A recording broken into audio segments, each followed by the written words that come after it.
ಹುಲಿ ಚನ್ನಬಸವೇಶ್ವರ महाराज की, रानी चन्नम्मा की, झांसी रानी की, बेड़वड़ी मल्लम्मा की।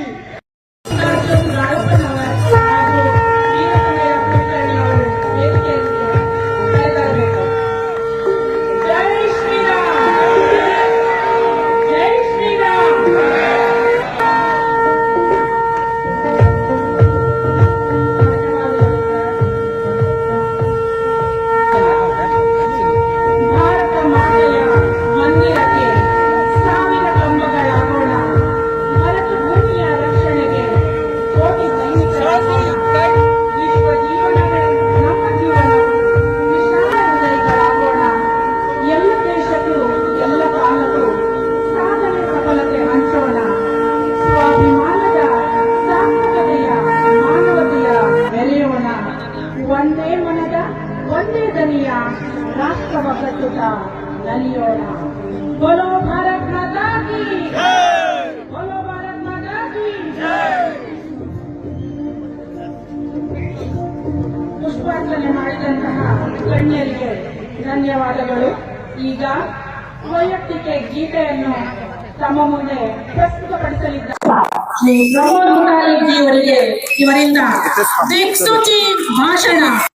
ದಾಂಡೇಲಿಯ ಗ್ರಾಮ ದೇವತೆಗೆ ಶಿರಸಾಷ್ಟಾಂಗ ಪ್ರಣಾಮಗಳನ್ನು ಹಾಕ್ತಾ,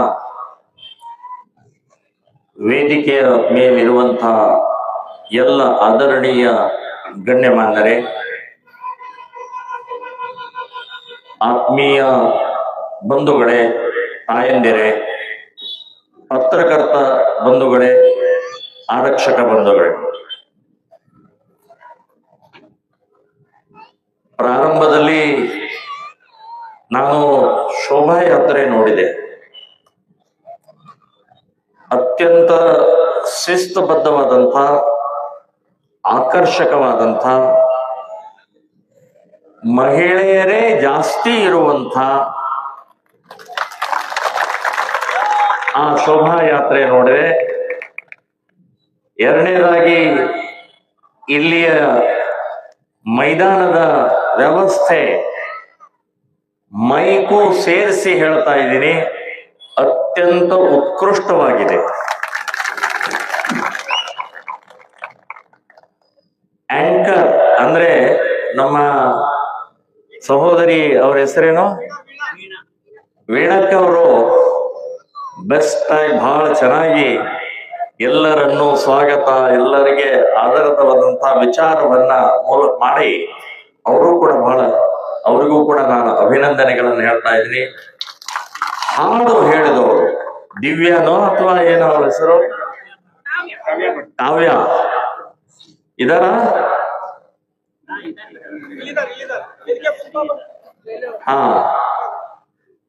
ಕಾವ್ಯ ಅವರು ಕೂಡ ಸುಶ್ರಾವ್ಯವಾಗಿ ಸ್ವಾಗತದ ಗೀತೆ ಅದ್ಭುತವಾಗಿತ್ತು.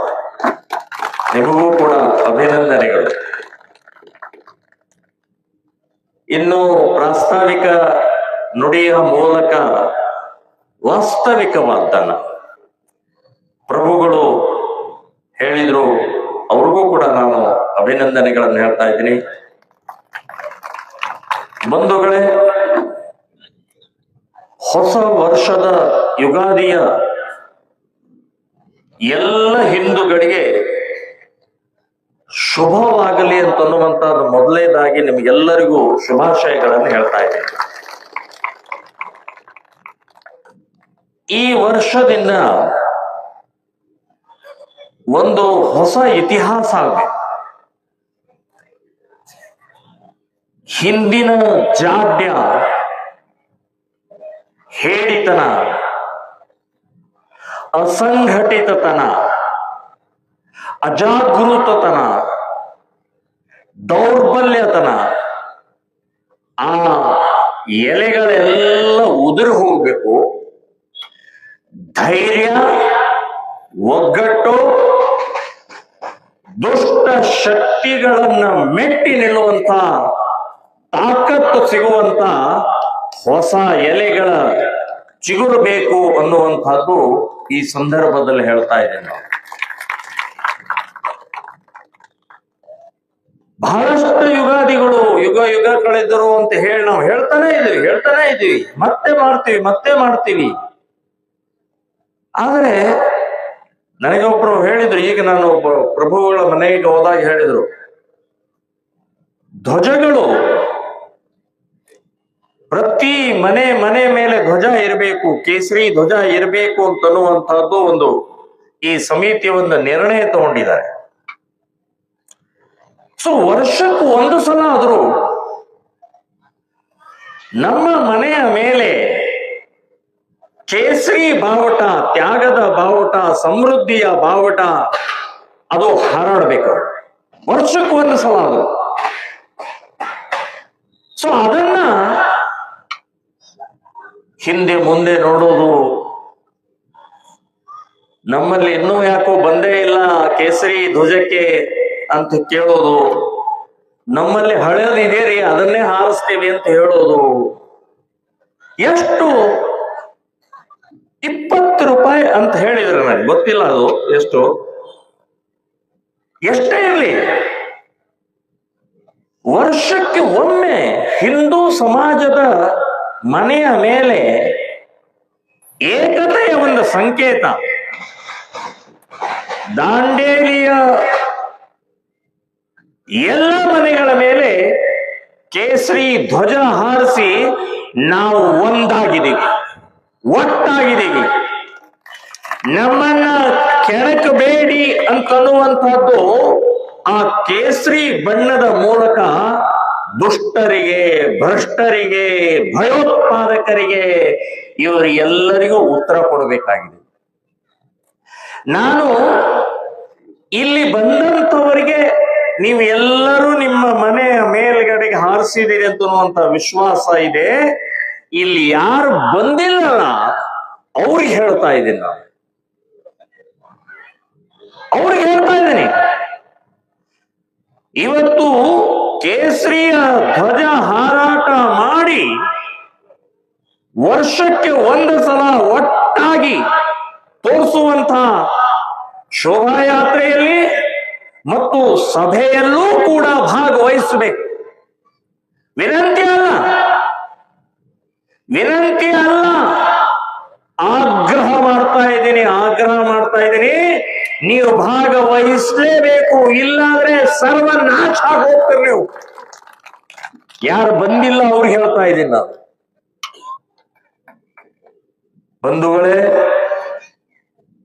100 ವರ್ಷ ಆಯ್ತು RSS ಪ್ರಾರಂಭ ಆಗಿ, 100 ವರ್ಷದಿಂದ ಹೇಳ್ತಾ ಇದ್ದಾರೆ ಡಾಕ್ಟರ್ ಜಿ ಒಂದು ಹಿಡಿದು ಇವತ್ತು ಮಾನನೀಯ ಮೋಹನ್ ಜಿ ಭಾಗವತ್ ಅವರವರೆಗೆ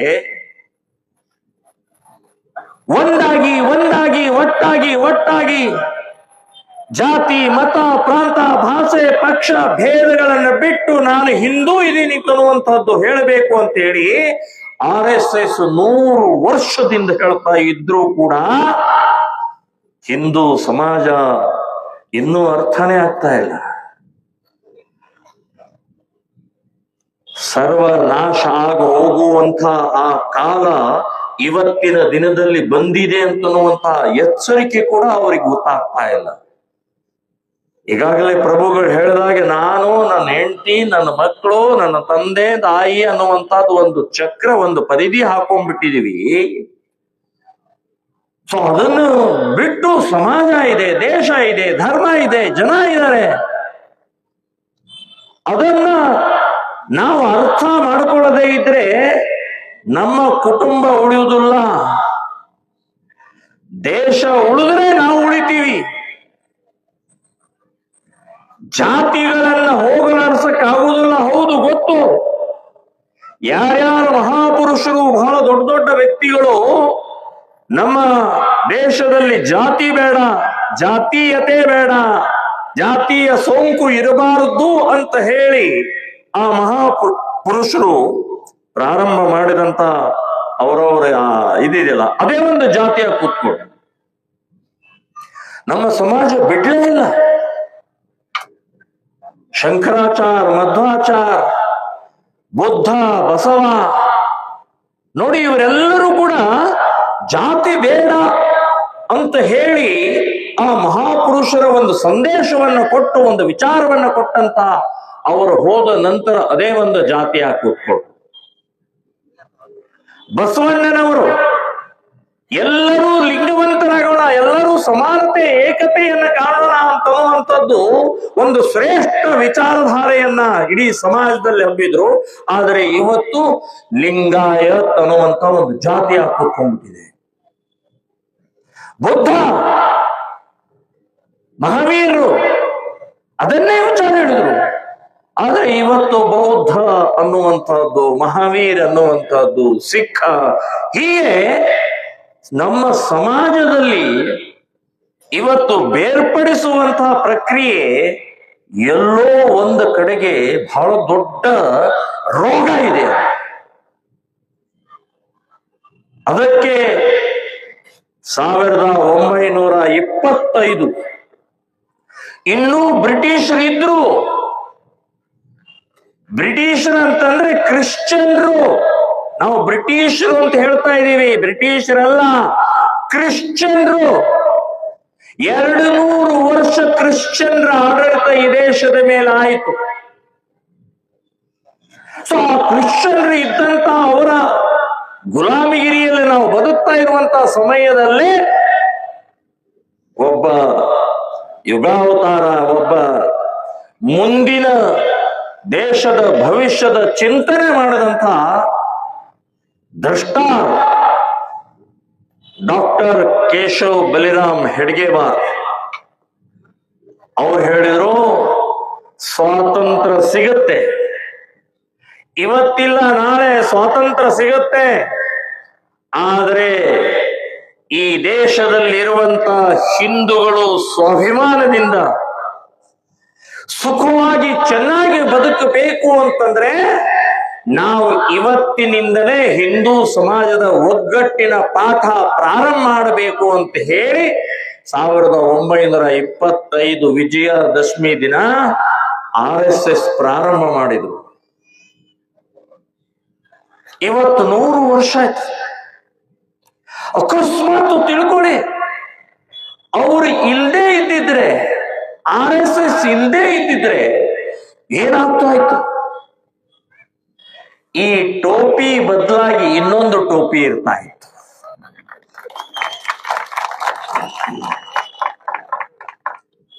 ಅಂಥ ಭಯಾನಕವಾದಂತ ದೂರದೃಷ್ಟಿ ಅವ್ರಿಗೆ ಗೊತ್ತಿತ್ತು. ಈ ದೇಶ ಉಳಿಬೇಕಾದ್ರೆ ಹಿಂದೂ ಸಮಾಜ ಉಳಿದ್ರೆ ಮಾತ್ರ ಈ ದೇಶ ಉಳಿಯುತ್ತೆ, ಧರ್ಮ ಉಳಿಯುತ್ತೆ, ಹಿಂದೂಗಳು ಉಳಿತಾರೆ ಅಂತ ಗೊತ್ತಿದ್ದಿದ್ರಿಂದಲೇ ರಾಷ್ಟ್ರೀಯ ಸ್ವಯಂ ಸೇವಕ ಸಂಘವನ್ನ ಪ್ರಾರಂಭ ಮಾಡಿದ ಪರಿಣಾಮ ಇವತ್ತು ನಾವು ಹೆಮ್ಮೆಯಿಂದ ಹೇಳ್ಕೊಳ್ತಾ ಇದ್ದೀವಿ, ನಾನೊಬ್ಬ ಹಿಂದೂ ಇದ್ದೀನಿ ಅಂತ ಹೇಳಿ. ನಮ್ಮ ಸಂತೋಷ್ ಅವರು ಹೇಳಿದರು, ಸಂತೋಷ್ ಸೋಮನಾಥ್ ಅವರು ಹೇಳಿದ್ರು, ನನಗೆ ಹೆಮ್ಮೆ ಇದೆ ಹಿಂದೂ ಆಗಿ ಹುಟ್ಟಿದ್ದಕ್ಕೆ ಈ ದೇಶದಲ್ಲಿ ಅಂತ ಹೇಳಿ. ಹಾಗೆ ಜಾತಿಯನ್ನ ನಮ್ಮ ಮನೆ ಒಳಗಡೆನೆ ಇರೋಣ. ಜಾತಿಯ ಆಚರಣೆ, ಜಾತಿಯ ಪೂಜೆ, ಜಾತಿಯ ವಿವಾಹ, ಜಾತಿಯ ಏನೇನು ಬೇಕೆಲ್ಲವನ್ನೂ ಮಾಡೋಣ. ಆದರೆ ಮನೆಯಿಂದ ಹೊರಗಡೆ ಹೋದ ಮೇಲೆ ನೀನು ಯಾರು ಅಂತ ಕೇಳಿದ್ರೆ ಎದೆ ತಟ್ಟಿ ಹೇಳಬೇಕು, ನಾನೊಬ್ಬ ಹಿಂದೂ ಇದ್ದೀನಿ. ಗರ್ವದಿಂದ ಹೇಳ್ಬೇಕು, ನಾನೊಬ್ಬ ಹಿಂದೂ ಇದ್ದೀನಿ. ಹೇಳಬೇಕು. ಇಲ್ಲಾಂದ್ರೆ ನೀವು ಬದುಕೋಲ್ಲ.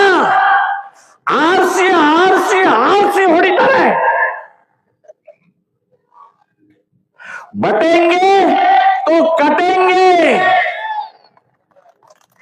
एक है तो सेफ है.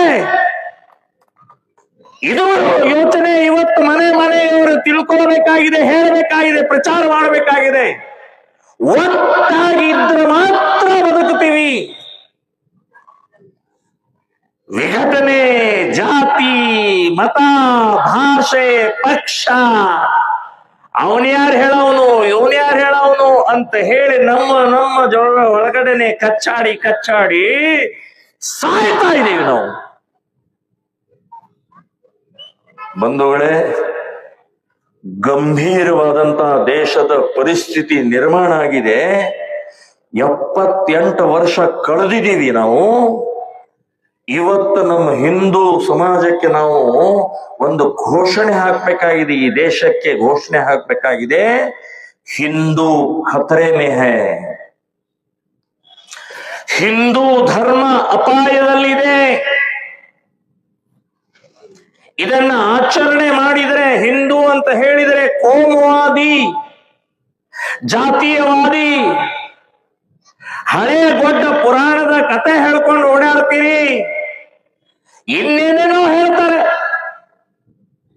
ಅಂದ್ರೆ ನಮ್ಮ ದೇಶದಲ್ಲಿ ಇವತ್ತು ನಮ್ಮ ದೇಶದ ಹಿಂದುತ್ವ, ಹಿಂದೂ ಧರ್ಮ, ಹಿಂದೂ ಸಂಪ್ರದಾಯ, ಹಿಂದೂ ಸಂಸ್ಕೃತಿ ಬಗ್ಗೆ ಇದು ಕೋಮುವಾದಿ. ಬಡ್ಡಿ ಮಕ್ಕಳ್ರ,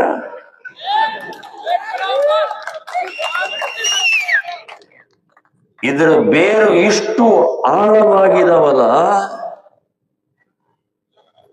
ಯಾರು ಕೂಡ ಮುಟ್ಟುವಾಗ ಸಾಧ್ಯ ಇಲ್ಲ. ಏನ್ ಬೇಕಾದ್ರೂ ಮಾಡಿ ನೀವು, ಆದರೆ ಒಬ್ಬ ಹಿಂದೂ ಇರೋವರೆಗೆ ಈ ದೇಶ ಬದುಕಿರುತ್ತೆ, ಈ ಧರ್ಮ ಉಳಿಯುತ್ತೆ. ನಾವು ಹೋರಾಟವನ್ನ ಮಾಡೇ ಮಾಡ್ತೀವಿ, ಒಬ್ಬನಿದ್ರೂ ಕೂಡ ಬಿಡುವುದಿಲ್ಲ ಅಂತನ್ನುವಂಥದ್ದು ನೆನಪಿಟ್ಕೊಳ್ಳಿ.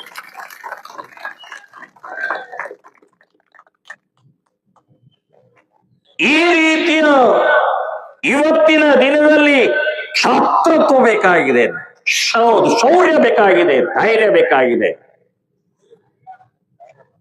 ಸಾಯೋದಿದ್ದೇ ಇದೆ.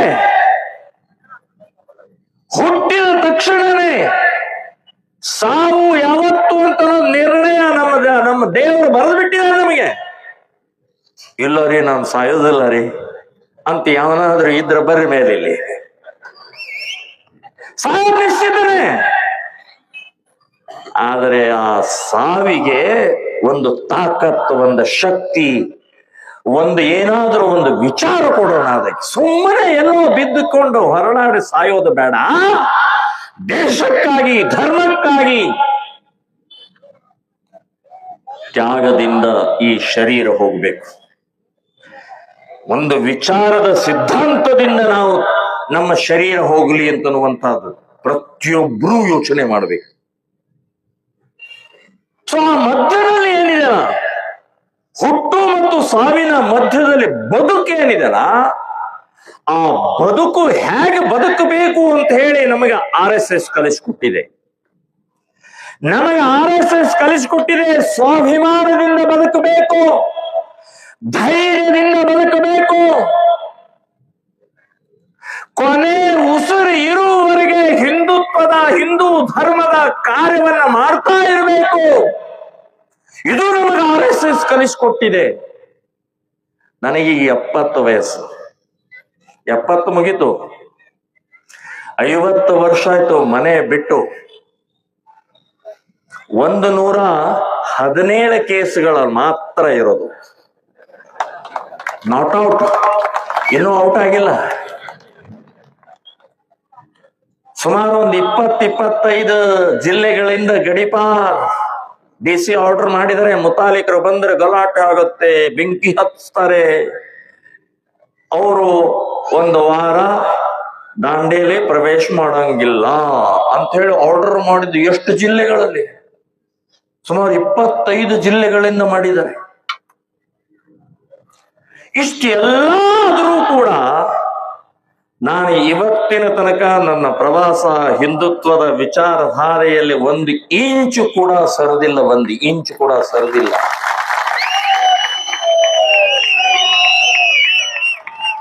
ಈ ರಾಜಕೀಯ ಶಕ್ತಿಗಳಿಗೆ, ಸರ್ಕಾರಿ ಅಧಿಕಾರಿಗಳಿಗೆ ನಾನು ಹೇಳ್ತಾ ಇದ್ದೀನಿ,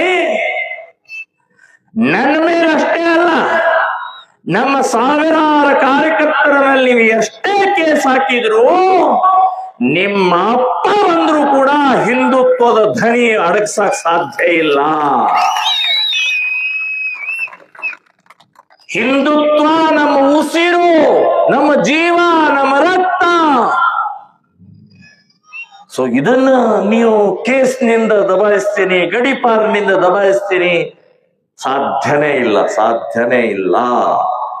ನಾನೊಂದ್ಸಲ ಹೊರಟಿದ್ದೆ, ಒಂದು ಮೆರವಣಿಗೆ ಹೊರಟಿತ್ತು, ಮದುವೆ ಮೆರವಣಿಗೆ. ಅವಾಗ ಮಹಿಳೆಯರು ಮಾತಾಡ್ತಾ ಇದ್ರು, ನಾನು ಬಾಜೂಕ ಹೊರಟಿದ್ದೆ. ಅವ್ರು ಬಂದ್ರು ನೋಡು, ಅವ್ರು ಬಂದ್ರು ನೋಡೋದು. ಯಾರು ಬಂದ್ರು? ಅದೇ ಮೇಲಿನ ಮೇಲೆ ಜೈಲಿಗೆ ಹೋಗ್ತಾರೆ, ಮೇಲಿನ ಮೇಲೆ ಗಡಿಪಾರ ಆಗ್ತಾವಲ್ಲ, ಅದೇ ನೋಡ ಅವ್ರು ನೋಡ. ಅಂದ್ರೆ ನಾವು ಇವತ್ತು ಹೆದರಬಾರದು ಅನ್ನುವಂತ ದೃಷ್ಟಿಕೋನದಿಂದ ಹೇಳ್ತಾ ಇದ್ದೀನಿ. ಏನ್ ಕೇಸು, ಏನ್ ಜೈಲು? ಇವತ್ತು ಬಾಲಗಂಗಾಧರ ತಿಲಕರು ಜೈಲಿಗೆ ಹೋಗಿದ್ರು, ಸಾವರ್ಕರ್ ಜೈಲಿಗೆ ಹೋಗಿದ್ರು, ಸುಭಾಷ್ ಚಂದ್ರ ಬೋಸ್ ಜೈಲಿಗೆ ಹೋಗಿದ್ರು. ಇಂಥ ಮಹಾಪುರುಷರು ಆ ಜೈಲ ಒಳಗಡೆಗೆ ಹೋಗಿ ಶುದ್ಧೀಕರಣ ಮಾಡಿದಂತ ಜೈಲಿಗೆ ನಾವು ಹೋಗ್ತಾ ಇದೀವಿ ಅಂತನ್ನುವಂತಹದ್ದು ನೆನಪಿಟ್ಕೊಳ್ಳಿ. ನಾವೇನು ಕಳ್ತನ ಮಾಡಿ, ರೇಪ್ ಮಾಡಿ, ಡೂಪ್ಲಿಕೇಟ್ ಇನ್ನೇನೋ ಮಾಡಿ ನಾವು ಹೋಗ್ತಾ ಇಲ್ಲ. ದೇಶಕ್ಕಾಗಿ, ಗೋ ಮಾತೆಗೋಸ್ಕರ, ನಮ್ಮ ಅಕ್ಕ ತಂಗಿಯರ ರಕ್ಷಣೆಗೋಸ್ಕರ, ಮತಾಂತರದ ವಿರುದ್ಧ, ಭಯೋತ್ಪಾದನೆಯ ವಿರುದ್ಧ, ಹರಾಮ ವಿರುದ್ಧ, ಹಿಜಾಬ್ ವಿರುದ್ಧ ನಾನು ಜೈಲು ಹೋಗ್ತಾ ಇದ್ದೀನಿ ಅಂತನ್ನುವಂತ ಧೈರ್ಯ ಇವತ್ತು ನಮಗೆ ಬೇಕಾಗಿದೆ. ಹೆದರಿ ಹೆದರಿ ಹೆದರಿ ಹತ್ತು ಸಾಕು, ಇನ್ನಾಗಿಲ್ಲ. ನಮಗೆ ನಾಯಕರಿಲ್ಲ, ಸಪೋರ್ಟ್ ಇಲ್ಲ. ಬಿಜೆಪಿಯವರು ಹಿಂಗಾದ್ರು, ಕಾಂಗ್ರೆಸ್ನವ್ರು ಹೀಗೆ ಮಾಡ್ತಾರೆ, ಪೊಲೀಸ್ ಡಿಪಾರ್ಟ್ಮೆಂಟ್ ಹೆದರಿಸ್ತಾರೆ. ಎಷ್ಟು ದಿನ ಹೇಳೋದಿದು? ಭಗತ್ ಸಿಂಗ್ ಎಂದು ನೋಡಲೇ ಇಲ್ಲ. ಚಂದ್ರಶೇಖರ್ ಆಜಾದ್ಗೆ ಸಪೋರ್ಟ್ ಯಾರು ಅಂತ ಗೊತ್ತಾಗಲಿಲ್ಲ. ಸಾವರ್ಕರ್, ಸ್ವಾತಂತ್ರ್ಯ ವೀರ ಸಾವರ್ಕರ್ ಅಣ್ಣನನ್ನು ಕಳ್ಕೊಂಡ್ರು, ಅಣ್ಣನ ಹೆಂಡತಿನ ಕಳ್ಕೊಂಡ್ರು, ತಮ್ಮನನ್ನು ಕಳ್ಕೊಂಡ್ರು, ತಮ್ಮನ ಹೆಂಡತಿನ ಕಳ್ಕೊಂಡ್ರು, ಮಕ್ಕಳನ್ನು ಕಳ್ಕೊಂಡ್ರು, ತಮ್ಮ ಸ್ವಂತ ಹೆಂಡತಿನೂ ಕಳ್ಕೊಂಡ್ರು, ಮನೆ ಕಳ್ಕೊಂಡ್ರು, ಉದ್ಧ್ವಸ್ತ ಹೋದ್ರು ಕೂಡ ಸ್ವಾತಂತ್ರ್ಯ ವೀರ ಸಾವರ್ಕರ್ ಒಂದು ಕ್ಷಣ ಕೂಡ ಅಲ್ಲಾಡ್ಲಿಲ್ಲ ರೀ. ಎಂಥ ಆದರ್ಶವಾದಂತಹ ವ್ಯಕ್ತಿತ್ವ. ಸೊ ಆ ಮಾದರಿಯಲ್ಲಿ ನಾವು ಇವತ್ತು ಯೋಚನೆ ಮಾಡಬೇಕಾಗಿದೆ. ನಮಗೆ ಯಾರು ಸಪೋರ್ಟ್ ಮಾಡ್ತಾರೋ ಬಿಡ್ತಾರೋ ಗೊತ್ತಿಲ್ಲ. ನಾವು ಜೈಲಿಗೆ ಹೋಗ್ತೇವೆ, ಎಸ್ ಜೈಲು ಹೋಗ್ಬೇಕಾಗಿದೆ, ಕೇಸ್ ಹಾಕೋಬೇಕಾಗಿದೆ, ಲಾಠಿ ಹಿಡಿದು ತಿನ್ಬೇಕಾಗಿದೆ, ಇನ್ನೇನು ಮಾಡ್ತಾರೆ ಅದಕ್ಕೆಲ್ಲದಕ್ಕೂ ಸಿದ್ಧವಾಗುವಂತಹ ಮಾನಸಿಕತೆ ಪ್ರತಿಯೊಬ್ಬ ಹಿಂದುವಿನಲ್ಲಿ ಬೇಕಾಗಿದೆ. ಇವತ್ತು ಸಾವರ್ಕರ್ ಹೇಳಿದ್ರು, ನಾನು ಸ್ವಾತಂತ್ರ್ಯಗೋಸ್ಕರ ಬ್ರಿಟಿಷರ ವಿರುದ್ಧ ಹೋರಾಟ ಮಾಡಕ್ ಹೊರಟಿದ್ದೀನಿ. ನಾನು, ನೀವು ಬಂದ್ರೆ ನಿಮ್ಮ ಜೊತೆಗೆ, ನೀವು ಬರ್ದೇ ಇದ್ರೆ ನಿಮ್ಮನ್ನ ಬಿಟ್ಟು, ಅಕಸ್ಮಾತ್ ನೀವೇನಾದ್ರೂ ಅಡ್ಡಿಪಡಿಸಿದ್ರೆ ನಿಮ್ಮನ್ನ ಪಕ್ಕಕ್ಕ ತಳ್ಳಿ ನಾನು ಸ್ವಾತಂತ್ರ್ಯದ ಹೋರಾಟ ಮಾಡಕ್ ಹೊರಟಿದ್ದೀನಿ ಅಂತ ಹೇಳಿದಂತ ಸ್ವಾತಂತ್ರ್ಯ ವೀರ ಸಾವರ್ಕರ್ ಇವತ್ತು ನಾವು ಹೇಳಬೇಕಾಗಿದೆ. ನಮಗೆ ರಾಷ್ಟ್ರೀಯ ಸ್ವಯಂ ಸೇವಕ ಸಂಘ ಇದನ್ನೇ ಕಲಿಸಿದೆ.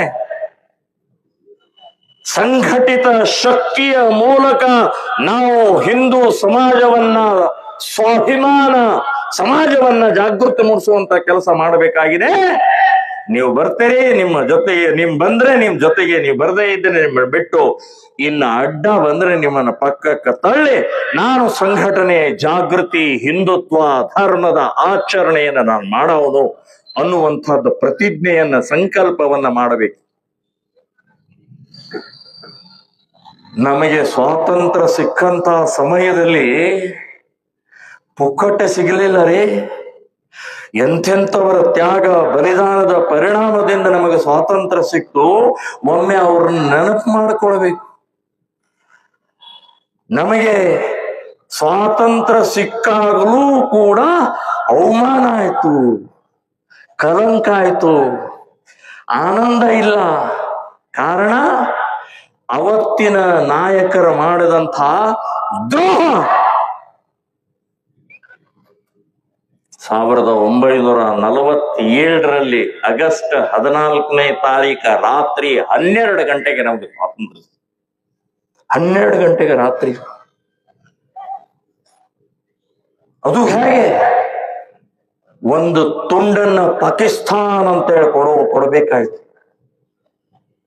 ನಾನು ಅವತ್ತಿನ ನಾಯಕರು ಕೇಳ್ತಾ ಇದ್ದೀನಿ, ಯಾಕೆ ಪಾಕಿಸ್ತಾನ ಅಂತ ಅನ್ನುವಂಥದ್ದು ಕೊಟ್ರಿ ಮುಸ್ಲಿಮರಿಗೆ? ಯಾಕೆ ಕೊಟ್ರು ಅದನ್ನ? ನಿಮ್ಮಪ್ಪಂದ? ಈ ದೇಶದಲ್ಲಿ ಇರುವಂತಹ ಪ್ರತಿಯೊಬ್ಬ ನಾಗರಿಕನನ್ನು ಕೇಳಿದ್ರ ನೀವು? ಪಾಕಿಸ್ತಾನ ಅಂತ ಕೇಳಿದ ತಕ್ಷಣ ಕೊಟ್ಟು ಬಿಡೋದ?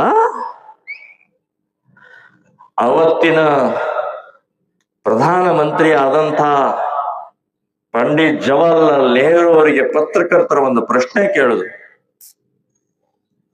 ಯಾಕೆ ಪಾಕಿಸ್ತಾನವನ್ನ ಕೊಟ್ರಿ ಅಂತ ಹೇಳಿದಾಗ ಪಂಡಿತ್ ಜವಾಹರ್ಲಾಲ್ ನೆಹರು ಹೇಳಿದ್ರು, ನಮ್ಮ ಹೋರಾಟ ಮಾಡುವಂತ ಶಕ್ತಿಯನ್ನ ಕಳ್ಕೊಂಡ್ಬಿಟ್ಟಿದೀವಿ.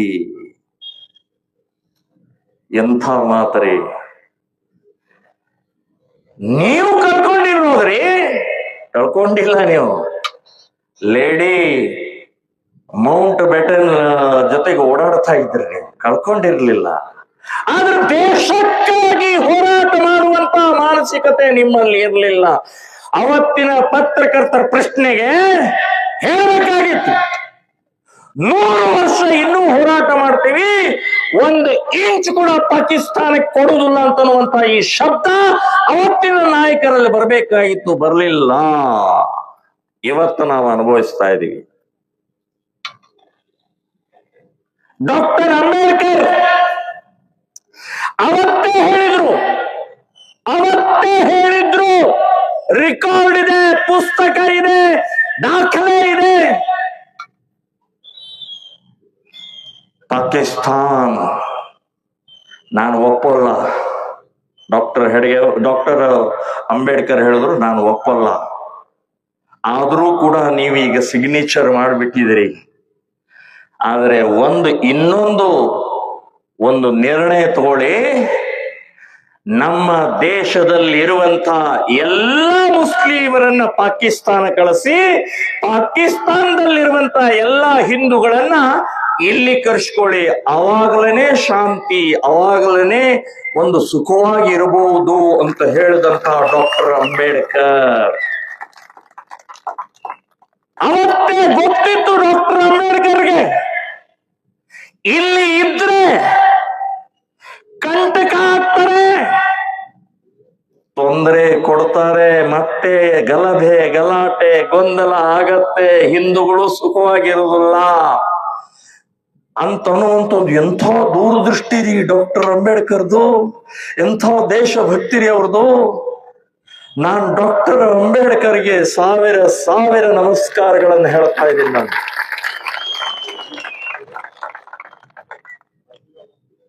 ಆದ್ರೆ ಅದೇ ರೀತಿಯ ಅವತ್ತಿನ ನಾಯಕರು ಯಾರ್ಯಾರು ಕೂತ್ಕೊಂಡು ಪಾಕಿಸ್ತಾನದ ಎದುರುಗಡೆ ನಿಂತ್ಕೊಂಡು ನಮ್ಮ ದೇಶವನ್ನು ಸ್ವಾತಂತ್ರ್ಯ ತಗೊಂಡಂತವರಿಗೆ ಸಾವಿರ ಧಿಕ್ಕಾರಗಳನ್ನು ಹೇಳ್ತಾ ಇದ್ದೀನಿ. ಬಂಧುಗಳೇ, ಆ ಪುಟಕೋಸಿ ಪಾಕಿಸ್ತಾನ ಎಷ್ಟಿದೆ ರೀ? ದಾಂಡೇಲಿಯ ಜನ ಒಂದು ಸಲ ಆ ಕಡೆ ತಿರುಗಿ ಉಚ್ಚವೈದ್ರೆ ಸಾಕು, ಮುಳುಗಿ ಹೋಗ್ಬಿಡುತ್ತೆ. ಅಂತ ಪುಟಕೋಸಿ ಪಾಕಿಸ್ತಾನ್ ಎಷ್ಟು ರೀತಿಯ ತೊಂದರೆ ಕೊಡ್ತೀರಿ ನಮಗೆ? ಕಾಂಗ್ರೆಸ್ಸಿನ ಪೀರಿಯಡ್ನಲ್ಲಿ ಏನೇನಾಯ್ತು ಒಂದ್ಸಲ ನೆನಪಡ್ಕೊಳ್ಳಿ. Railway station, bus stand, market ಎಲ್ಲ ಕಡೆಗೆ ಬಾಂಬ್, ಪ್ರತಿ ವರ್ಷ 4-5 ಬಾಂಬ್ಗಳನ್ನು ಹಾಕಿ ಹಿಂದೂಗಳ ರಕ್ತವನ್ನು ಚೆಲ್ಲಿದಂತಹ ಪಾಕಿಸ್ತಾನ್. ಅವತ್ತಿನ ಕಾಂಗ್ರೆಸ್ನವರು ಒಂದು ಯುದ್ಧ ಮಾಡಲಿಲ್ಲ ರೀ. ಆ ಪುಟಕೋಸಿ ಪಾಕಿಸ್ತಾನವನ್ನ ಸರ್ವನಾಶ ಮಾಡುವಂತ ಆ ಧೈರ್ಯ ತೋರ್ಲಿಲ್ರಿ. ಬಂಧುಗಳೇ, ಈ ರೀತಿಯ ಅನೇಕ ನಮ್ಮ ಮೇಲೆ ಹೇರಿದಂತ 78 ವರ್ಷದ ನಂತರ ನಾನು ಹೇಳ್ತಾ ಇದ್ದೀನಿ, ಹಿಂದೂ ಅಪಾಯದಲ್ಲಿದ್ದಾನೆ. ಹಿಂದೂ ಧರ್ಮ ಅಪಾಯದಲ್ಲಿದೆ. ನಾವು ಜಾಗೃತಿ ಆಗದೆ ಇದ್ರೆ, ನಾವು ಸಂಘಟಿತ ಆಗಿದ್ರೆ, ನಮ್ಮಲ್ಲೇ ಕಚ್ಚಾಡಿಕೊಂಡು ಹೋಗ್ತಾ ಇದ್ರೆ ಬಹಳ ದೊಡ್ಡ ಅನಾಹುತ ಆಗತ್ತೆ ಅಂತ ನೆನಪಿಟ್ಕೊಳ್ಳಿ. ನಮ್ಮ ಕಣ್ಣು ಮುಂದೆನೇ ಇದೆ, 33 ವರ್ಷದ ಹಿಂದೆ ನಡೆದಂತ ಕಾಶ್ಮೀರದ ನೀವೊಂದ್ಸಲ ನೆನಪು ಮಾಡ್ಕೊಳ್ಳಿ. 7 ಲಕ್ಷ ಜನ ಹಿಂದೂಗಳನ್ನ ಒದ್ದು ಓಡಿಸಿದ್ರು. 1.5 ಲಕ್ಷ ಹಿಂದೂಗಳನ್ನ ಅಮಾನುಷವಾಗಿ ಕೊಂದು ಹಾಕಿದರು. ನಮ್ಮ ಹಿಂದೂ ಹೆಣ್ಣು ಮಕ್ಕಳನ್ನ ಬರ್ಬರವಾಗಿ ಅತ್ಯಾಚಾರ ಮಾಡಿದ್ರು, ಲೂಟಿ ಮಾಡಿದ್ರು, ಬೆಂಕಿ ಹತ್ತಿದ್ರು, ಸಾವಿರಾರು ದೇವಸ್ಥಾನಗಳನ್ನ ಒಡೆದು ಹಾಕಿದ್ರು. ಯಾವತ್ತು? ಮೊಘಲರ ಪೀರಿಯಡ್ನಲ್ಲ, ಬ್ರಿಟಿಷರ ಪೀರಿಯಡ್ನಲ್ಲ.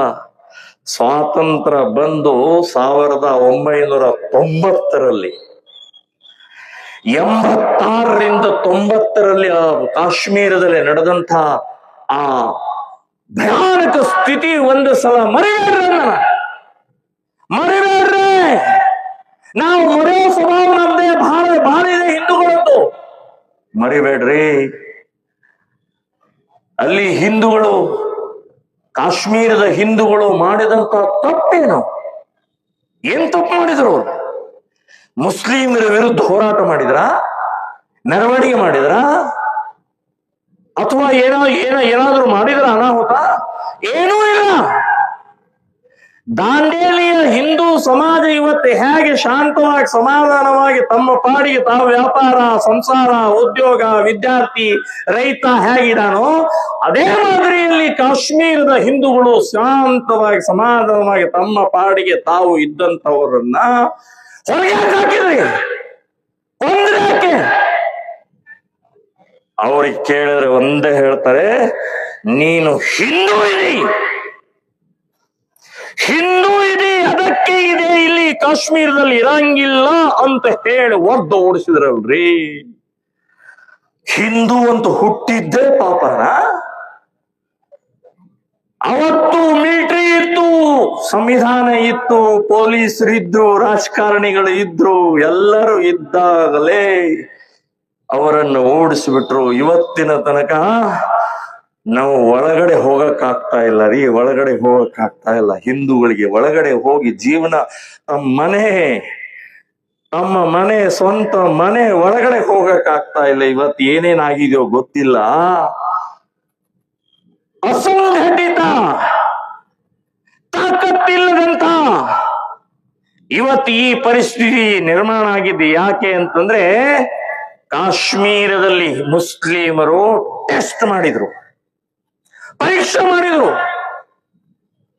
ಕಾಶ್ಮೀರದ ಹಿಂದೂಗಳನ್ನು ಹೊರ ಹಾಕಿದ್ರೆ, ಕಾಶ್ಮೀರದಲ್ಲಿ ಇರುವಂತಹ ದೇವಸ್ಥಾನಗಳನ್ನು ಹೊರದ್ರೆ, ಕಾಶ್ಮೀರದಲ್ಲಿ ಇರುವಂತಹ ಹಿಂದೂ ಹೆಣ್ಣು ಮಕ್ಕಳ ಮೇಲೆ ಅತ್ಯಾಚಾರ ಮಾಡಿದ್ರೆ, ಈ ದೇಶದ ಒಳಗಡೆ ಇರುವಂತಹ ಹಿಂದೂಗಳು ಏನು ಪ್ರಕ್ರಿಯೆ ಮಾಡ್ತಾರೆ, ಏನು ಪ್ರತಿಕ್ರಿಯೆ ವ್ಯಕ್ತಪಡಿಸ್ತಾರೆ, ಪೊಲೀಸರು ಏನು ಪ್ರತಿಕ್ರಿಯೆ ಮಾಡ್ತಾರೆ, ಸಂವಿಧಾನ, ಕಾನೂನು, ಕೋರ್ಟು, ರಾಜಕಾರಣಿಗಳು ಇವರೇನು ಪ್ರತಿಕ್ರಿಯೆ ಮಾಡ್ತಾರೆ ಅಂತ ಹೇಳಿ ಟೆಸ್ಟ್ ಮಾಡಿದ್ರೆ ಎಲ್ಲರೂ ಸತ್ತು ಹೋಗಿದ್ರು.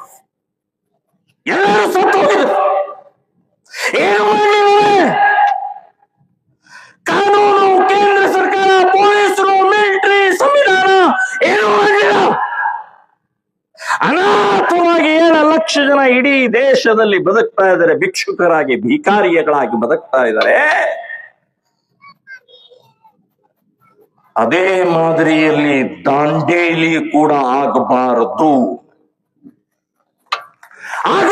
ಅಂತಂದ್ರೆ ಇವತ್ತು ನಾವು ಗಟ್ಟಿಯಾಗಿ ನಿಂತ್ಕೊಳ್ಬೇಕಾಗಿದೆ, ಸಂಘಟಿತವಾಗಿ ನಿಂತ್ಕೊಳ್ಬೇಕಾಗಿದೆ, ತಾಕತ್ತಿನಿಂದ ನಿಂತ್ಕೊಳ್ಬೇಕಾಗಿದೆ. ಯಾರಿಗೆ ಆದ್ರೂ ಒಬ್ಬರಿಗೆ ಮುಟ್ಟಿದ್ರೆ 1000 ಜನ ಬಂದು ನಿಂತ್ಕೊಳ್ಬೇಕು. ಕೀವೆ ಭೋಸಡಿಕೆ 1000 ಜನ ನಿಂತ್ಕೊಳ್ಬೇಕು. ಭಯ, ಕೆಲಸ, ಮನೆ ಕೆಲಸ, ನಮ್ಮ ಅಜ್ಜಿ ಹುಷಾರಿಲ್ಲ, ನಾವು ಗೊತ್ತಾದ ತಕ್ಷಣನೇ ಎಲ್ಲಿ ಏನು ಅವನ್ ತಪ್ಪೋ ಇವನ್ ತಪ್ಪೋ ಗೊತ್ತಿಲ್ಲ, ಅವನ್ ಹಿಂದೂ ಇದ್ದಾನೆ, ಅವನಿಗೆ ಬಿಡಿಸ್ಬೇಕು, ಅವನ್ ರಕ್ಷಣೆ ಕೊಡುವಂತಹದ್ದು ಮಾಡುವಂತಹ ಪ್ರಕ್ರಿಯೆ ಪ್ರಾರಂಭ ಆಗಬೇಕು.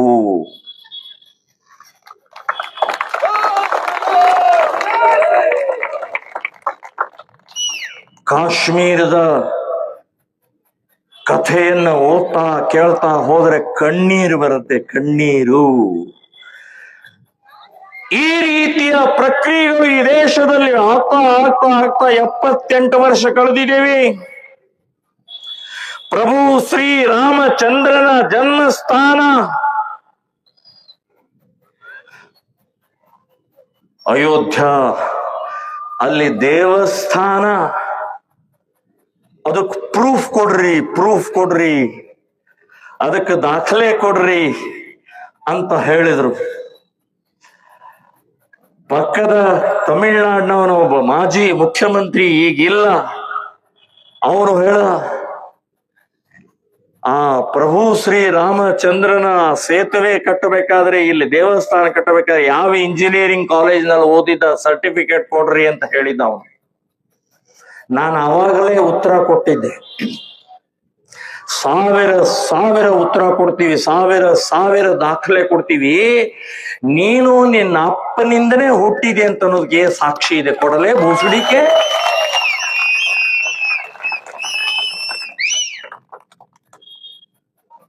ಮನೆಯಲ್ಲಿ ಹಳ್ಳಿಯಲ್ಲಿ ರಕ್ತದಲ್ಲಿ ಪ್ರಭು ಶ್ರೀರಾಮಚಂದ್ರ ಇದಾದರೆ ಅದಕ್ಕೆ ಪ್ರೂಫ್ ಬೇಕಾ?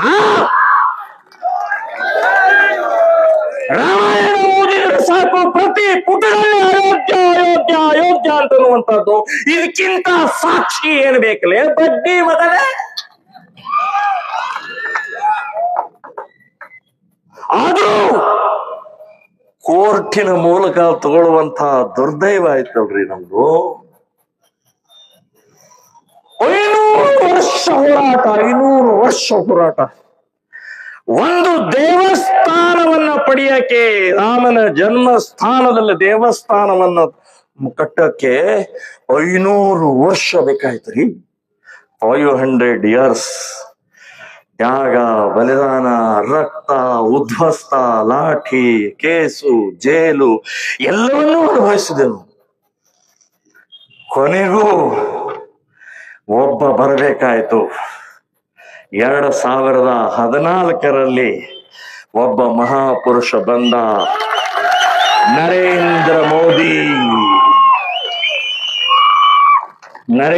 ಮೋದಿ ಬಂದ ನಂತರ ಕೋರ್ಟಿಗೆ ಧೈರ್ಯ ಬಂತು, ಜಡ್ಜಿಗೆ ಧೈರ್ಯ ಬಂತು. ಹೆದರ್ಸೋರಿಲ್ಲ, ಸೆಕ್ಯುಲರ್ ಇಲ್ಲ, ಕೋಮುವಾದಿ ಇಲ್ಲ. ಇಲ್ಲಿ ರಾಮ ಬಂದಿದ್ದಾನೆ, 2ನೇ ಅವತಾರದ ರಾಮ ನರೇಂದ್ರ ಮೋದಿ ಬಂದಿದ್ದಾನೆ. 5 ಜನ ಜಡ್ಜ್ಗಳು, ಅದರಲ್ಲಿ ಒಬ್ಬ ಮುಸ್ಲಿಂ, ಒಟ್ಟಿಗೆ ಸೇರಿ ಇದು ರಾಮನ ಜನ್ಮಸ್ಥಾನ, ಇಲ್ಲಿ ದೇವಸ್ಥಾನ ಕಟ್ಟಿ ಅಂತ ಹೇಳಿ ಘೋಷಣೆ ಮಾಡೇ ಬಿಟ್ರು. ಇತಿಹಾಸದ ಮೊದಲನೇ ಹೆಜ್ಜೆ, ಮೊದಲನೇ ತಾಕತ್ ನಾವು ತೋರಿಸ್ಕೊಟ್ಟಿದ್ದೀವಿ. ಏನು ಅಂತನ್ನುವಂತಹದ್ದಂದ್ರೆ, ಇಲ್ಲಿವರೆಗೆ ದೇವಸ್ಥಾನ ಒಡೆದ್ರು, ಮಸೀದಿ ಕಟ್ಟಿದ್ರು, ದೇವಸ್ಥಾನ ಒಡೆದ್ರು, ಮಸೀದಿ ಕಟ್ಟಿದ್ರು ಅಂತ ಹೇಳಿ. ಮೊದಲೇ ಬಾರಿ ಮಸೀದಿ ಒಡೆದು ದೇವಸ್ಥಾನ ಕಟ್ಟಿದಂತ ಗಂಡುಗಳಿಗಳು. ಇನ್ನು ಮುಂದಿನ ದಿನಗಳಲ್ಲಿ ಸಂಭಾಲ್ ಇರ್ಬೋದು, ಕಾಶಿ ಇರ್ಬೋದು, ಮಥುರಾ ಇರ್ಬೋದು, ಎಲ್ಲೆಲ್ಲಿ ನೀವು ಕಟ್ಟಿದ್ರೆ ಎಲ್ಲವನ್ನು ಮಂದಿರ ಮಾಡಿ ತೋರಿಸ್ತೀವಿ. ವಿಶ್ವ ಹಿಂದೂ ಪರಿಷತ್ ಅವತ್ತೇ ಹೇಳಿತ್ತು, ರಾಷ್ಟ್ರಪತಿಯವರಿಗೆ ಭೇಟಿಯಾಗಿ 30,000 ದೇವಸ್ಥಾನವನ್ನ ಒಡೆದಿದ್ದಾರೆ, ದೇವಸ್ಥಾನ ಒಡೆದು ಮಸೀದಿಯನ್ನು ಕಟ್ಟಿದ್ದಾರೆ. ಯಾವ ರಾಜ, ಯಾವ ಇಸ್ವಿ, ಯಾವ ದೇವಸ್ಥಾನ, ಯಾವ ಮಸೀದಿ ಇದೆ ಅಂತನ್ನುವಂತ ದಾಖಲೆ ಸಹಿತ ರಾಷ್ಟ್ರಪತಿ ಕೊಟ್ಟು ಹೇಳಿದ್ರು, ನಮಗೆ 30,000 ದೇವಸ್ಥಾನ ಬೇಡ, ನಮಗೆ 3 ಕೊಡಿ ಅಂತ ಹೇಳಿದ್ರು. ಕೊಡ್ಲಿಲ್ಲ. ಹೋರಾಟ ಮಾಡಬೇಕಾಯ್ತು. ಸೊ ಇನ್ನು ಹೋರಾಟ, ಇನ್ನು ಭಿಕ್ಷೆ ಅಲ್ಲ, ಹಿಂದೂ ಸಮಾಜದ ತಾಕತ್ತಿನ ಮೂಲಕ ಪರಿವರ್ತನೆ ಮಾಡ್ತೀವಿ, ಬದಲಾವಣೆ ಮಾಡ್ತೀವಿ. 2 ದಿನದ ಹಿಂದೆ ವಕ್ಫ್ ಬೋರ್ಡ್ ಒಕ್ಕರಿಸಿಬಿಟ್ಟಿತ್ತು. ಬ್ರಿಟಿಷರ ಪೀರಿಯಡ್ನಿಂದ ಹಿಡಿದು ಮನಮೋಹನ್ ಸಿಂಗ್ ವರೆಗೆ ಕೊಟ್ರು ಕೊಟ್ರು ಕೊಟ್ರು. ಎಷ್ಟು ಹಕ್ಕು ಕೊಡೋದ್ರಿ? ಎಷ್ಟು ಅಂತಂದ್ರೆ ಡಾಕ್ಟರ್ ಅಂಬೇಡ್ಕರ್ ಸಂವಿಧಾನವನ್ನ ಮೀರಿ ವಕ್ಫ್ ಬೋರ್ಡ್ಗೆ ಹಕ್ಕು ಕೊಟ್ರು. ಇವತ್ತಿನ ಈ ಮೈದಾನ ನಗರಸಭೆಯ ಮೈದಾನನ ಇದು. ಸುಭಾಷ್ ಚಂದ್ರ ಬೋಸ್ ನಗರಸಭೆಯ ಮೈದಾನ. ವಾರಕ್ಕೊಂದ್ಸಲ ಚೆಕ್ ಮಾಡ್ತಾ ಇರ್ರಿ. ಯಾವಾಗ ವಕ್ಫ್ ಬೋರ್ಡ್ ಅಂತ ಸೀಲ್ ಹೊಡಿತಾರೆ ಗೊತ್ತಿಲ್ಲ. ಕಾಂಗ್ರೆಸ್ನವರೇ, ಇನ್ನು ನಮ್ಮ ದೇಶಪಾಂಡೆ ಅವರೇ, ನಿಮ್ಮ ಮನೆ ನಿಮ್ಮ ಜಾಗ ಒಂದ್ಸಲ ಅವಲೋಕನ ಮಾಡ್ಕೊಳ್ತಾ ಇರಿ. ಇಲ್ಲಾದ್ರೆ ನಿಮ್ಮ ಮನೇನು ವಕ್ಫ್ ಆಗ್ಬಿಡತ್ತೆ. ಬೊಂಬಡಿ ಹೊಡ್ಕೊಂಡು ಕೂತ್ಕೊಳ್ಳಿ. ಎಷ್ಟು ಹಕ್ಕು ಕೊಡೋದ್ರಿ? ಡಾಕ್ಟರ್ ಅಂಬೇಡ್ಕರ್ ಸಂವಿಧಾನವನ್ನ ಮೀರಿ ಸುಪ್ರೀಂ ಕೋರ್ಟ್ ಕೂಡ ಕೇಳೋಂಗಿಲ್ಲ. ಅವ್ರದೇ ಕೋರ್ಟು, ವಕ್ಫ್ ಬೋರ್ಡ್ ಟ್ರಿಬ್ಯುನಲ್ ಕೋರ್ಟು, ಜಡ್ಜ್ ನಿಂದ ಹಿಡಿದು ಪ್ಯೂನ್ವರೆಗೆ ಅವರೇ. ಅದೇ ಟೋಪಿ, ಅದೇ ಗಡ್ಡ. ಅಲ್ಲಿ ನೀವು ನಮ್ಮ ಸುಮ್ಮನೆ ಒಂದು ಉದಾಹರಣೆ ಹೇಳ್ತೇನೆ. ಪ್ರಭು ಅವರ ಮನೆಗೆ ನಿಮ್ಮ ಮನೆ ವಕ್ಫ್ ಬೋರ್ಡ್ ಅಂತ ಬಂತು ಅಂತ ತಿಳ್ಕೊಡ್ರಿ. ಯಾಕ್ರಿ ಅಂತ ಕೇಳಿದ್ರೆ, ನಿಮ್ ಮನೆ 100 ವರ್ಷದ ಹಿಂದೆ ಒಬ್ಬ ಅಲ್ಲಾ ಭಕ್ಷ ಅಂತ ಹೇಳಿ ಇಲ್ಲಿ ಸತ್ತಿದಾನಿಲ್ಲ. ಅದಕ್ಕಿದು ನಮ್ದಿ ಅಲ್ರಿ. ನಮ್ಮ ತಾತ ಮುತ್ತಾತ ಅವ್ರು ಇಂಥವ್ರ ಕಡೆ ತಗೊಂಡಿದ್ದಾರೆ, ದಾಖಲೆ ಇದೆ, ಉತಾರಿದೆ, ಖರೀದಿ ಪತ್ರ ಇದೆ. ಅದೆಲ್ಲ ಗೊತ್ತಿಲ್ರಿ, ಅದೆಲ್ಲ ಗೊತ್ತಿಲ್ಲ. ನೀವೆಲ್ಲ ವಕ್ಫ್ ಆಗ್ಬಿಟ್ಟಿದೆ. ಇವ್ರು ಎಲ್ಲಿ ಹೋಗ್ಬೇಕು? Civil court. ನಮ್ಮ ಕೋರ್ಟಿಗೆ ಹೋಗಂಗಿಲ್ಲ, ಹೈಕೋರ್ಟಿಗೆ ಹೋಗಂಗಿಲ್ಲ, DC ಕಡೆ ಹೋಗಂಗಿಲ್ಲ, ತಹಸೀಲ್ದಾರ್ ಕಡೆ ಹೋಗಂಗಿಲ್ಲ. ಎಲ್ಲಿ ಹೋಗ್ಬೇಕು? ಟ್ರಿಬ್ಯುನಲ್. ವಕ್ಫ್ ಬೋರ್ಡಿನ ಕೋರ್ಟ್ ಟ್ರಿಬ್ಯುನಲ್ ಕೋರ್ಟಿಗೆ ಹೋಗಿ, ಸ್ವಾಮಿ ಇದು ನಂದು, ಇದು ದಾಖಲೆ ನೋಡ್ರಿ ಅಂತ ಹೇಳಿದ್ರೆ ಅವ್ರು ಕೇಳುದಿಲ್ಲ. ಇಲ್ಲ ಇದು ವಕ್ಫ್ ಅಂತ ಹೇಳಿ ಹೊಡೆದ ಬಿಟ್ರ ಸೀಲು. ಅಲ್ಲಿಂದ ಮತ್ತೆ ನಿಮಗೆ ಬೆಂಗಳೂರು ಅವ್ರದ್ದು ಟ್ರಿಬ್ಯುನಲ್ ಇದೆ, ಅಲ್ಲಿ ಹೋಗ್ಬೇಕು. ಹಿಂಗ ಓಡಾಡಿಸ್ಬಿಡ್ತಿದ್ರು ನಿಮ್ಮನ್ನ. ಒಬ್ಬ ಸಾಮಾನ್ಯ ರೈತ, ದಲಿತ, ಒಬ್ಬ ಸಾಮಾನ್ಯ ಪ್ರಜೆ ಎಷ್ಟಂತ ಓಡಾಡ್ಬೋದ್ರಿ? ಏನೂ ಇಲ್ಲ ದಾಖಲೆ. ಇವತ್ತು ಅದಕ್ಕೆ ಸರಿಯಾಗಿ ತಲೆ ಮೇಲೆ ಕೊಟ್ಟಿ ವಕ್ಫ್ ಬೋರ್ಡ್ಗೆ 44 ಅಮೆಂಡ್ಮೆಂಟ್ ಬಿಲ್ ಅನ್ನ ಪಾಸ್ ಮಾಡಿದಂತಹ ನರೇಂದ್ರ ಮೋದಿ ಅವರಿಗೆ ಸಾವಿರ ಪ್ರಣಾಮಗಳನ್ನು ಹೇಳ್ತಾ ಇದ್ದೀನಿ, ಅಭಿನಂದನೆಗಳನ್ನು ಹೇಳ್ತಾ ಇದ್ದೀನಿ ನಾನು. 9 ಲಕ್ಷ ಎಕರೆ ಯಾರಪ್ಪಂದ್ರಿ ಹೀಗೆ ಬಿಟ್ಟಿದ್ರೆ ದಾಂಡೇಲಿ ಪೂರ್ತಿ ವಕ್ಫ್. ನಾವು ಮಂಗ್ಯ ಆಗಿ ಅಲ್ಲಿ ಕಾಡಿಗೆ ಹೋಗ್ಬೇಕಾಗ್ತಿತ್ತು, ಕಾಡಿಗೆ.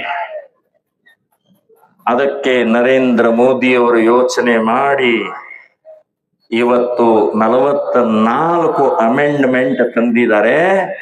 DC ರಿಸ್ಪಾನ್ಸಿಬಲ್, DC ಇಬ್ಬರಿಗೂ ನೋಟಿಸ್ ಕೊಟ್ಟು ನಿಮ್ ಕಡೆ ಏನ್ ದಾಖಲೆ ಇದೆ ತಗೊಂಡು ಬನ್ನಿ ಅಂತ ಹೇಳಿದ ಮೇಲೆ ರಿಜಿಸ್ಟರ್ ಆಗತ್ತೆ. 2 ಮಹಿಳೆಯರನ್ನ ಸೇರಿಸಿದ್ದಾರೆ, 2 ಹಿಂದೂಗಳನ್ನ ಸೇರಿಸಿದ್ದಾರೆ. ಹಿಂದೂಗಳನ್ನ ಯಾಕೆ ಸೇರಿಸಿದ್ರಿ ಅಂತ ಕಾಂಗ್ರೆಸ್ನವರು, ಬೇರೆ ಬೇರೆ ಪಕ್ಷದವರು ಬೊಂಬಡಿ ಹೊಡಿತಾರೆ. ಬೊಂಬಡಿ ಹಿಂದೂಗಳನ್ನ ಯಾಕೆ ಸೇರಿಸಿದ್ರಿ? ನೀವು ಮುಜರಾಯಿ ಇಲಾಖೆಯ ನಿಮ್ಮ ಇದರಲ್ಲಿ ಯಾರಾದ್ರೂ ಹಿಂದೂಗಳನ್ನ ಸೇರಿಸ್ತೀರಿ ಅಂತ ಕೇಳಿದ್ರು. ಮುಜರಾಯಿ ಇಲಾಖೆ ದೇವಸ್ಥಾನ, ವಕ್ಫ್ ಬೋರ್ಡ್ ದೇವಸ್ಥಾನ ಅಲ್ಲ. ಸರ್ಕಾರದ ಒಂದು ಡಿಪಾರ್ಟ್ಮೆಂಟ್, ಮುಸ್ಲಿಮರ ಒಂದು ಡಿಪಾರ್ಟ್ಮೆಂಟ್ ರೀ ಅದು, ಧಾರ್ಮಿಕ ಸಂಸ್ಥೆ ಅಲ್ಲ. ಯಾರು ಬೇಕಾದವ್ರದ್ದು ಜಾಗ ತಗೊಂಡು ಅದನ್ನ ನುಂಗಿ ನೀರು ಕುಡಿದ್ರೆ ಅಲ್ಲಿ ಆ ಹಿಂದೂ ಕೇಳ್ತಾನೆ, ಇದು ಹಿಂದೂಗಳದ ಜಾಗ, ನಿಮ್ದ ಜಾಗ ಅನ್ನೋದಕ್ಕೆ ದಾಖಲೆ ಏನು ಅಂತ ಕೇಳಿದಾಗ ನೈ ದೇಂಗೆ ಹಮ್ ದಾಖಲೆ ನೈ ಛೋಡೆಂಗೆ, DC ಹೇಳೇ ಬಿಟ್ಟ ಈಗ, ನೈ ಛೋಡೆಂಗೆ. ಬಂಧುಗಳೇ, ಈ ರೀತಿಯ ಅನಾಹುತಗಳು ಈ ದೇಶದಲ್ಲಿ ಸಾವಿರ ನಡೀತಾ ಇದ್ದಾವೆ. ಅದಕ್ಕೆ ಒಂದೇ ಉತ್ತರ, ಹಿಂದೂ ಸಮಾಜ ಜಾಗೃತಿ ಆಗ್ಬೇಕಾಗಿದೆ, ಹಿಂದೂ ಸಮಾಜ ಒಗ್ಗಟ್ಟಿನಿಂದ ನಿಂತ್ಕೊಳ್ಬೇಕಾಗಿದೆ, ಹಿಂದೂ ಸಮಾಜ ಧೈರ್ಯದಿಂದ ಶೌರ್ಯದ ಮೂಲಕ ಎದ್ದು ನಿಂತ್ಕೊಳ್ಳುವಂತಹ ಅವಶ್ಯಕತೆ ಇವತ್ತಿನ ದಿನ ಇದೆ. ಈ ರೀತಿಯ ಬೇಕಾದಷ್ಟು ರೀತಿಯ ಅನಾಹುತಗಳು ನಡೀತಾ ಇರುವಂತಹ ಸಂದರ್ಭದಲ್ಲಿ ನಾವು ಜಾಗೃತಿ ಆಗಲಿಲ್ಲ ಅಂದ್ರೆ ಆಮೇಲೆ ಪಶ್ಚಾತ್ತಾಪ ಪಟ್ಟು ಏನೂ ಪ್ರಯೋಜನ ಇಲ್ಲ. ಕಾಶ್ಮೀರದ ನಂತರ ಕೆಳಗಡೆಗೆ ಕೇರಳಕ್ಕೆ ಬನ್ನಿ, 40% ಹಿಂದೂಗಳು ಉಳಿದಿದ್ದಾರೆ, ಓನ್ಲಿ 40%. ಇನ್ನು 60% ಹಿಂದೂಗಳು ಎಲ್ಲ ಹೋದ್ರು? ಸತ್ರ, ಕೊಂದ್ರ, ಮತಾಂತರ ಮಾಡಿದ್ರ, ಓಡಿಸಿದ್ರ, ಏನ್ ಮಾಡಿದ್ರು? ಎಲ್ಲವೂ ಆಗಿದೆ, ಆಗ್ತಾ ಇದೆ, ನಡೀತಾ ಇದೆ. ಪಶ್ಚಿಮ ಬಂಗಾಳ 9 ಜಿಲ್ಲೆಗಳು ಇವತ್ತು ಬಾಂಗ್ಲಾದೇಶದಿಂದ ಬಂದಂತ ಮುಸ್ಲಿಮರ ಆಡಳಿತದಲ್ಲಿ ಇದೆ. 9 ಜಿಲ್ಲೆ. ಅಲ್ಲಿ ದುರ್ಗಾ ಪೂಜೆ ಇಲ್ಲ, ಈಶ್ವರನ ಪೂಜೆ ಇಲ್ಲ, ದೇವಿ ಪೂಜೆ ಇಲ್ಲ, ನಡೆಯಂಗಿಲ್ಲ. ಹಿಂದೂ ಹೆಣ್ಮಕ್ಳು ಹೊರಗಡೆ ಹೋಗಂಗಿಲ್ಲ, ಹಿಂದೂಗಳ ವ್ಯಾಪಾರ ಇಲ್ಲ. ಹೀಗೆ ಅನೇಕ ರಾಜ್ಯಗಳಲ್ಲಿ ಇವತ್ತು ಭಯಾನಕವಾದಂತಹ ಸ್ಥಿತಿ ನಿರ್ಮಾಣ ಆಗಿದೆ, ಇನ್ಕ್ಲೂಡಿಂಗ್ ದಾಂಡೇಲಿ. ಚಪ್ಪಾಳೆ ಹೊಡಿಬೇಡ್ರು.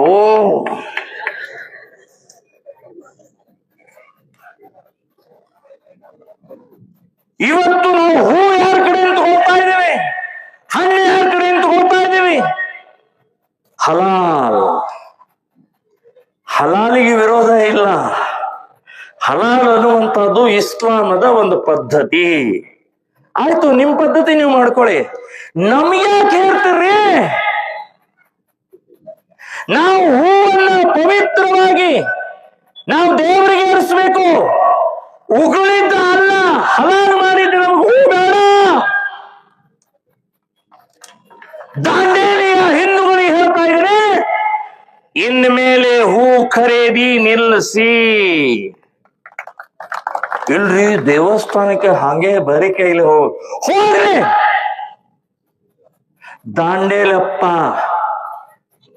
ದೇವಿ, ಈಶ್ವರ, ರಾಮ, ರಾಘವೇಂದ್ರ, ಈ ಎಲ್ಲ ದೇವರುಗಳ ಕಡೆ ಕೈ ಮುಗಿದು ನಿಂತ್ಕೊಂಡ್ರೆ ಅವ್ರು ಕೇಳುದಿಲ್ಲ, ಯಾಕಪ್ಪ ಇವತ್ತೆ ಹೂ ತಂದಿಲ್ಲ ಅಂತ ಕೇಳ್ತಾರೆ. ನಾವು ಹಲಾಲ್ ಹೂ ಬೇಡ ನಮಗೆ, ಹಲಾಲ್ ತೆಂಗಿನಕಾಯಿ ಬೇಡ ನಮಗೆ. ಇದನ್ನ ಬಹಳ ಗಂಭೀರವಾಗಿ ಯೋಚನೆ ಮಾಡಬೇಕು ಅಂತನ್ನುವಂಥದ್ದು ಹೇಳ್ತಾ ಇದ್ದೀನಿ ನಾನು. ಬಹಳ ಗಂಭೀರವಾಗಿ ಯೋಚನೆ ಮಾಡಬೇಕು. 50 ದೇವಸ್ಥಾನಗಳಿದಾವೆ.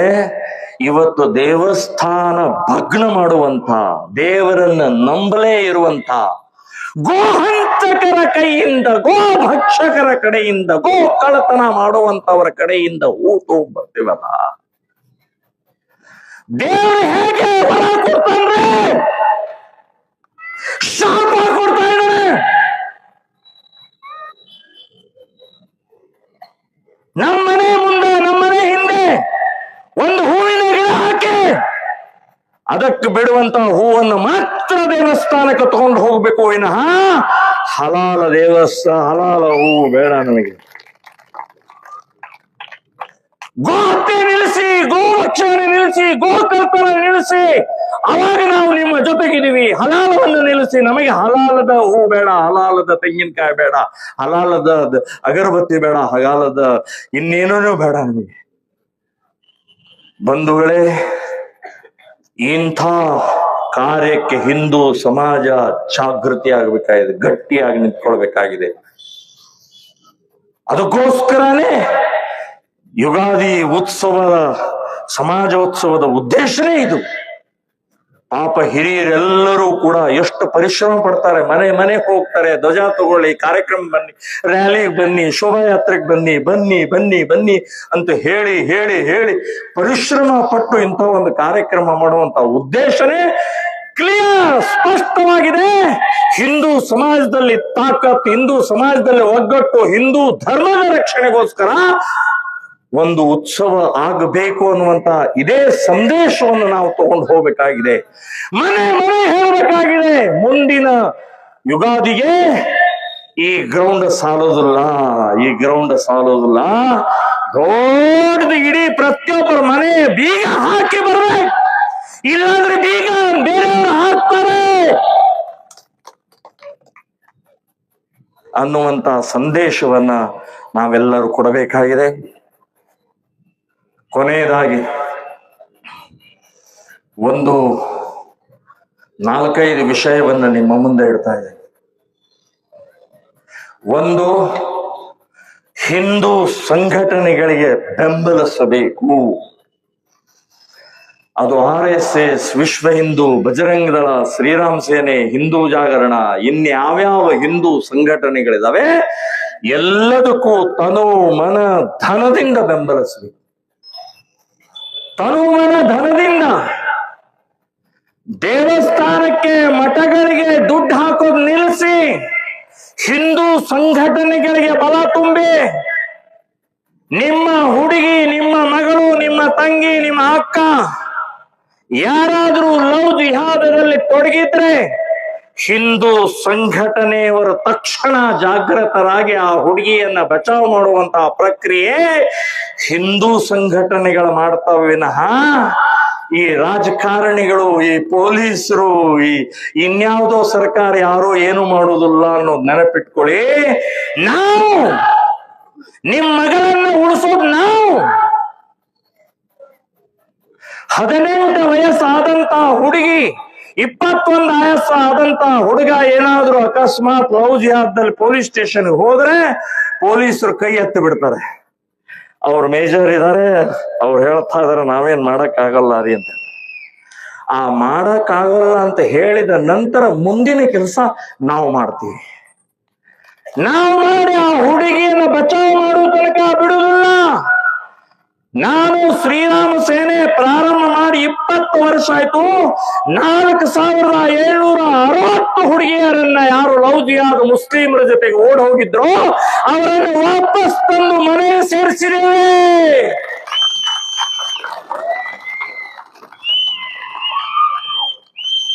ಇಂಥ ಹಿಂದೂ ಸಂಘಟನೆಗೆ ಬಲ ತುಂಬಿ ಹಣದಿಂದ, ತನುದಿಂದ ಯಾವುದೇ ಕಾರ್ಯಕ್ರಮ ಇತ್ತಂದ್ರೆ ನಮ್ಮೆಲ್ಲ ಕೆಲಸ ಬಿಟ್ಟು ಹೋಗ್ಬೇಕು.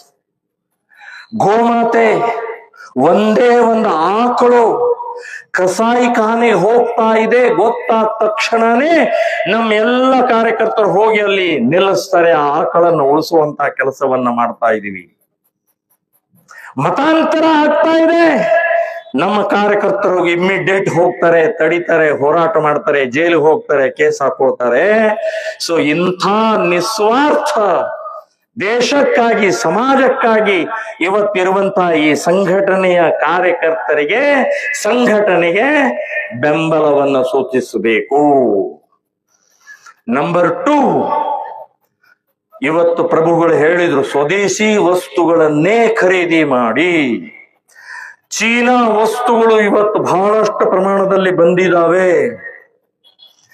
ಚೀನಾ ವಸ್ತುಗಳನ್ನ ಬಹಿಷ್ಕಾರ ಹಾಕಿ ಸ್ವದೇಶಿ ವಸ್ತುಗಳನ್ನ ಖರೀದಿ ಮಾಡಿ ಹಲಾಲ ಮುಕ್ತ ವಸ್ತುಗಳನ್ನ ಖರೀದಿ ಮಾಡುವಂತ ನಿರ್ಧಾರ ಮಾಡಬೇಕು. ಗೋಹಂತಕರ, ಗೋಹ ಭಕ್ಷಕರ, ಗೋ ಕಳ್ಳತನ ಮಾಡುವಂತವರ ಜೊತೆಗೆ ವ್ಯಾಪಾರ ವ್ಯವಹಾರ ಇಲ್ಲ